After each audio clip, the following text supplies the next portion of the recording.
seem to be more revelations coming out as Nigeria's House of Representatives ad hoc committee investigating the sale of 48 million barrels of crude oil amounting to over $2.4 billion and crude oil export to China from 2014 to date is uncovering more things. The latest? The committee says it has uncovered payment of $200 million, allegedly made as consultancy fees in whistleblower recoveries by the Attorney General of the Federation, Abubakar Malami, within statutory approvals.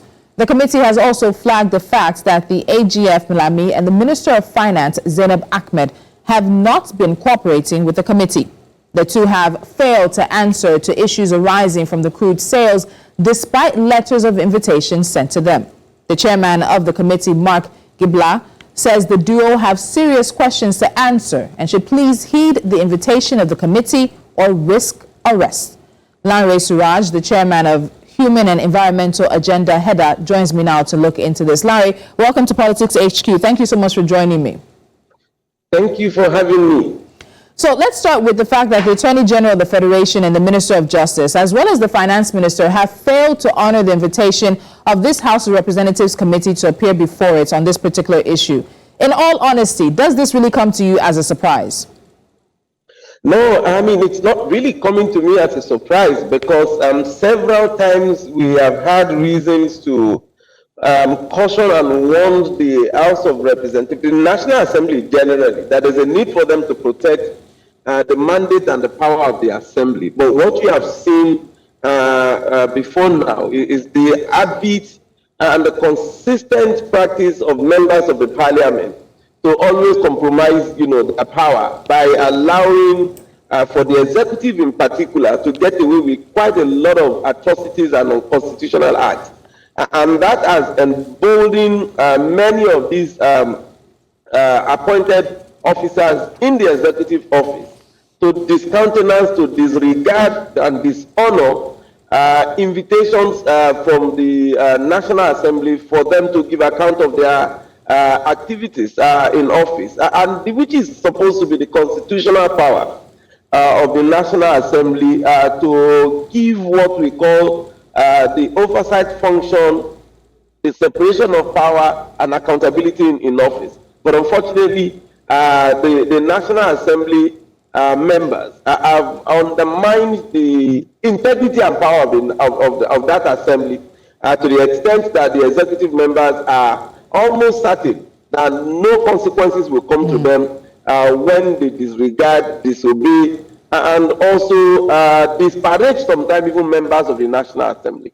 So in line with that, is it a stretch to ask if this is also coming from the head in terms of the fact that these are ministers who report directly to President Muhammadu Buhari? And I remember early on in his administration, there were conversations about body language and how his body language was supposed to lead to certain consequences. But we've had the National Assembly at one or two points along this administration attempt to even take him to task and ask him to appear before them to answer certain questions. But when the president himself doesn't heed to those calls, is it any less than the expectation to hear that ministers under him would also disregard the call of the National Assembly? So even if the National Assembly has its powers, would we also not lay some of this blame at the feet of the president?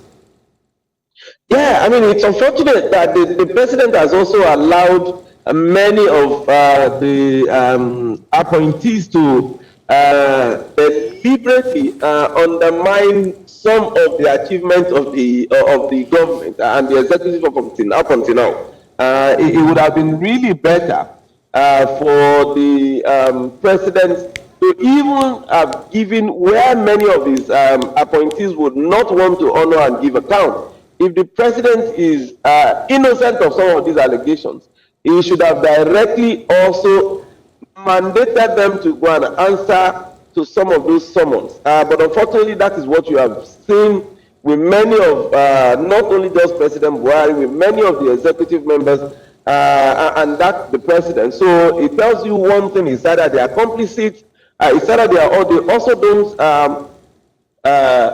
appreciate the role and responsibility of the National Assembly, it's just, or simply they just don't care. So at this point, it's important for the National Assembly to understand that some of their mistakes of the past need to be corrected. and there should be consequences. We've seen situations where National Assembly have refused to approve budgets for ministries where the ministers in charge refuse to honor invitation. We've seen where agencies were also not allowed to have their budget approval or allocation from the National Assembly, where they refuse to honor invitation from committees and the whole house of the National Assembly. That should be reactivated urgently. And the next thing is also to direct the anti-corruption agencies. In this particular case, I mean, we're not just talking about some peanuts. You're talking about a $200 million that has been allocated to what is looking like a ghost whistleblower. And this whole proceed of the whistleblowing is missing in the accounting book. I mean, that is really a huge amount that should concern, even if it is just $1 million. Yes. It calls for an account from the Office of the Attorney General and the Finance Minister, whereas they would not respond to the National Assembly and they will not offer any explanation to Nigerians, should not in any way be tolerated. And the anti-corruption agencies, particularly the ICPC, should also be invited by the National Assembly to also take over this case for investigation and prosecution. So I just want to stick on this presidential angle very quickly, because one of the issues with that whistleblower who made the formal report to the Nigerian Financial Intelligence Unit about that $200 million paid was that it was allegedly approved by the Attorney General's office on the approval of President Muhammadu Buhari. So does this not lead us to beg the question then that even the president has questions to answer in this particular situation? Yeah, remember that was what I said earlier. I mean, there are three things that would just be obvious here.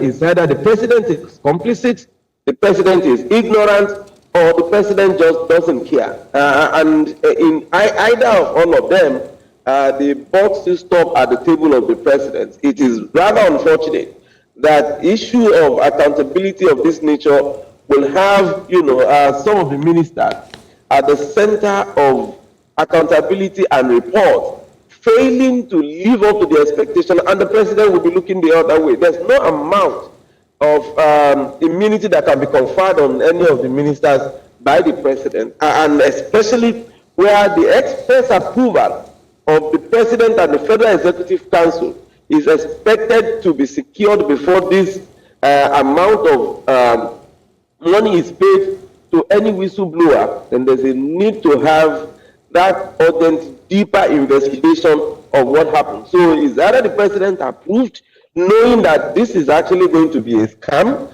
or the president has been deceived into approving what was not. But whichever way, the president also has an answer to offer Nigerians.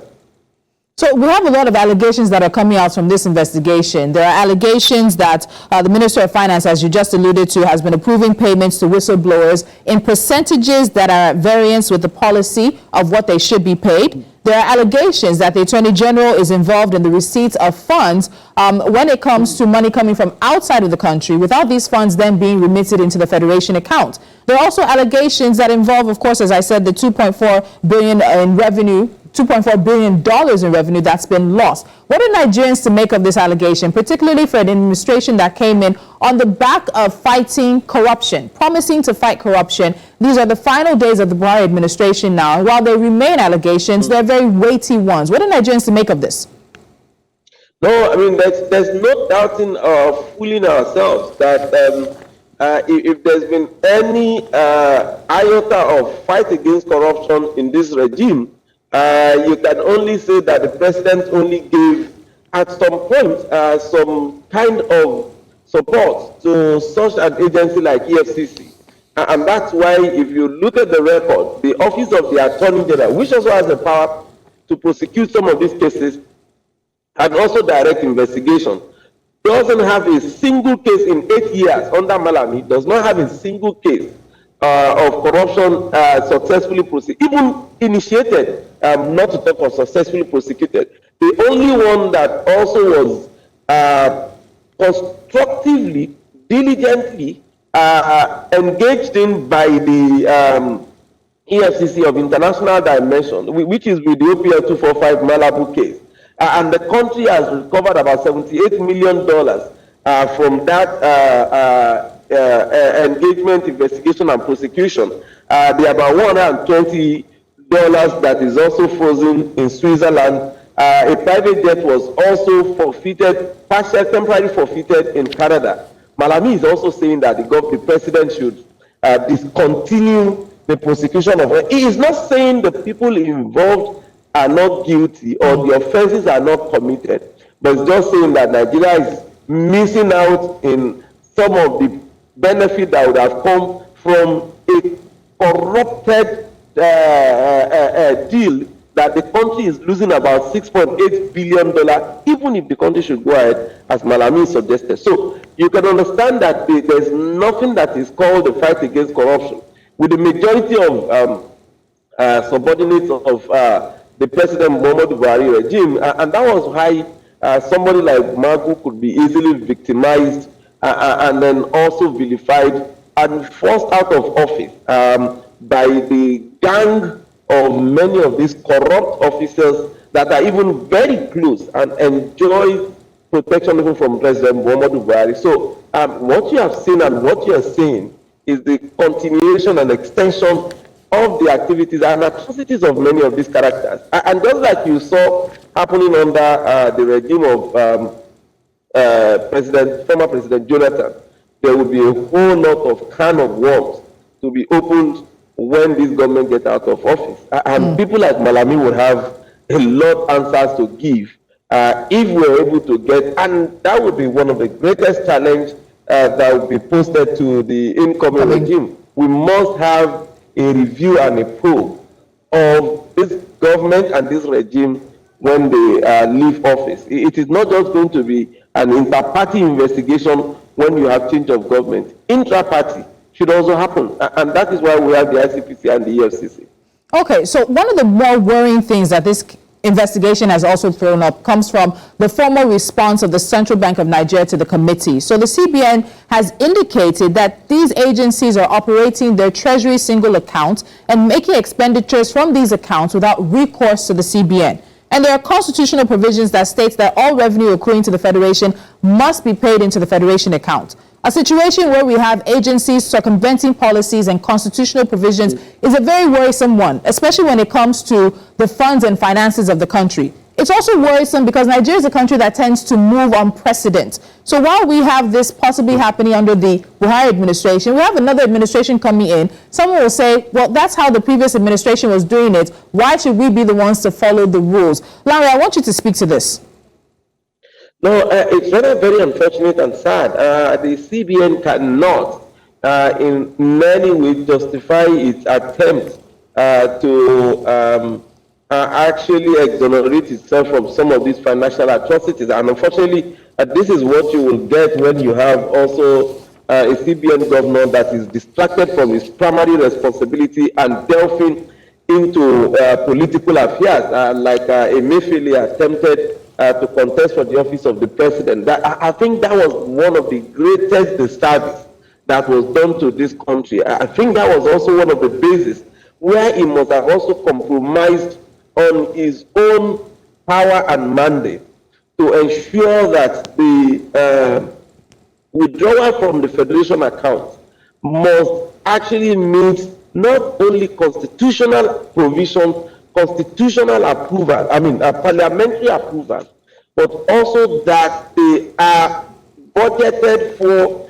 in the annual budgetary appropriation document, and that is even a law, the appropriation law of the country. So it can't be saying people are withdrawing. People don't have the key to central bank to withdraw in the absence of the procedure and approval of the CBN process. So the CBN is extremely halted in many of these activities, and it is certain that there would have been no way that money would have left from the Federation account or the treasury, the so-called treasury single account, or the consolidated account, or the recovery account without that complicit of the central bank. They also greater the service, which is also unfortunate because many of our governors are deliberately also ignorant of their power, their influence, and also opportunity to have resources allocated for the benefit of their people. The recovered funds are not just for the federal government account. That's why it goes to the federation account.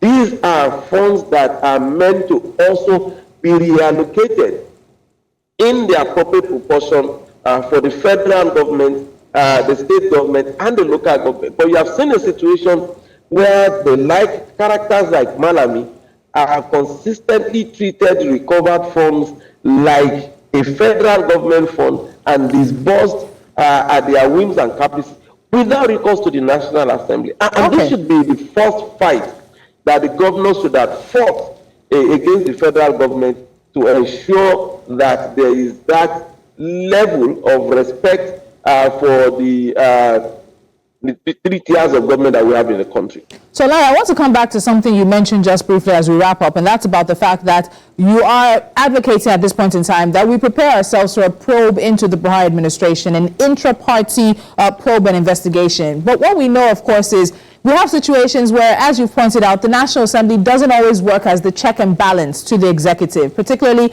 with parties always being in the executive, and it's the same party that tends to lead the leadership of the National Assembly. And we're coming to the final days of this 9th National Assembly. If there's no headway by the end of May, when there's going to be new leadership, a new president as well, in all honesty, do you see the potential for this investigation continuing and even getting really to the root of it so that Nigerians have an answer to the questions they have about this situation?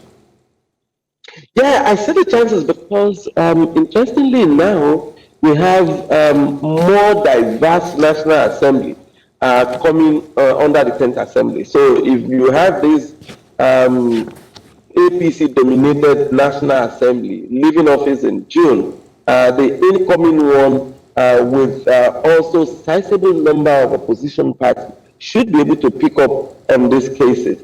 And I think it is not just going to be usually about the National Assembly, because many of these executive and corrupt officials have the capacity to compromise even individuals, and they have means of spreading these proceeds of crime, their proceeds of crime, to quite a number of people to shield them from, rendering accounts for some of these atrocities against the country. So it is going to be important that we have the media and the civil society and the citizens generally staying on these issues for as long as it's going to take us to get justice for the country and bring the perpetrators to book.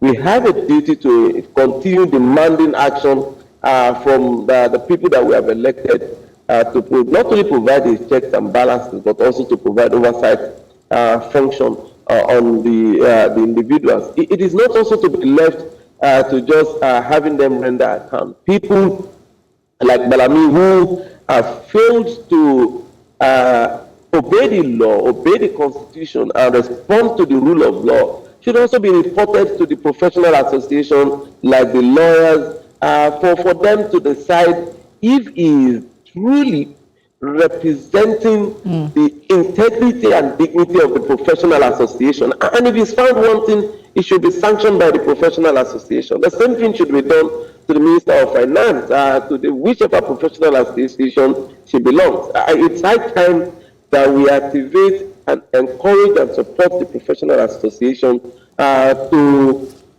activate and enforce their professional sanction mechanisms against their members that are disreputing the image of their association.